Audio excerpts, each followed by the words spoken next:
सांगायचं काय देहही अपवित्र असं जे काटकदारात बसलेलं पवित्र तो देह काळ्या ढेकळ्यात ठेवलं तर वेगळं करायचं म्हणतो तर काळं कुट्ट पोरग गंगा यमुना वाहत होत्या गंगा यमुना ती तिथंच थांबल्या नव्हत्या पुढे त्रिवेणी संगम झाला ती त्रिवेणी तिथंच थांबली नव्हती पुढे ब्रह्मगिरी वाट पाहत होता त्या ब्रह्मगिरीवर तो प्रवाह येत होता ते ब्रह्मगिरीवर तो प्रवाह येत होता पवित्र तो देव पवित्र तो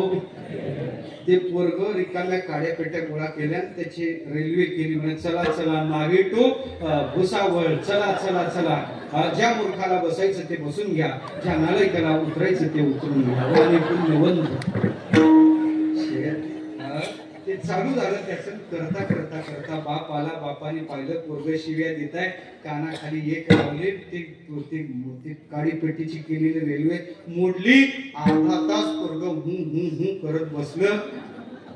अर्धा तासाला सगळं विसरलं मेकॅनिकल स्वतःच झाला पुन्हा जॉईंट रेल्वेला झाला पुन्हा रेल्वे चालू झाली चला चला चला चला चला ज्या मूर्खाला बसायचं ते बसून घ्या ज्या नालायकाला उतरायचं ते उतरून घ्या आत्ताच एका मूर्खामुळे अर्धा तास गाडी लेट होत आहे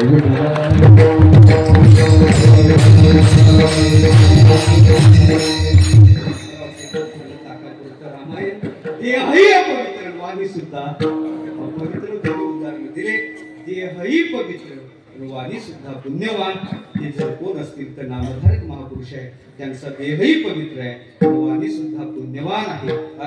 पाहन आमच्या चोखोबाराच्या अस्थी आणण्यासाठी नामदेव महाराज गेले आणलेले अस्थी कुठे ठेवल्या हो देवाने आपल्या पितांबरात घेतल्या मौस चर्म हाड देवा अवघेची गोड जे जे हरिरंगी रंगले काही नवजे वाया गेले त्यांचा देहही पवित्र आणि त्यांची वाणी सुद्धा पुण्यवान म्हणजे महाराज देह पवित्र होण्यासाठी संत वाङ्मयात काही उपाय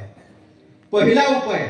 देह पवित्र होण्यासाठी सांगितलं देवाच्या चरित्राचा उच्चार करा त्याने देह पवित्र होईल पवित्र होईल चरित्र उच्चार दुसरा उपाय सांगितला देह पवित्र करण्याचा का साधू संताला देवाला लोटांगण घाला देह पवित्र होईल पवित्र व्हावया घालीन लोढणी आणि देह पवित्र करायचा तिसरा उपाय सांगितला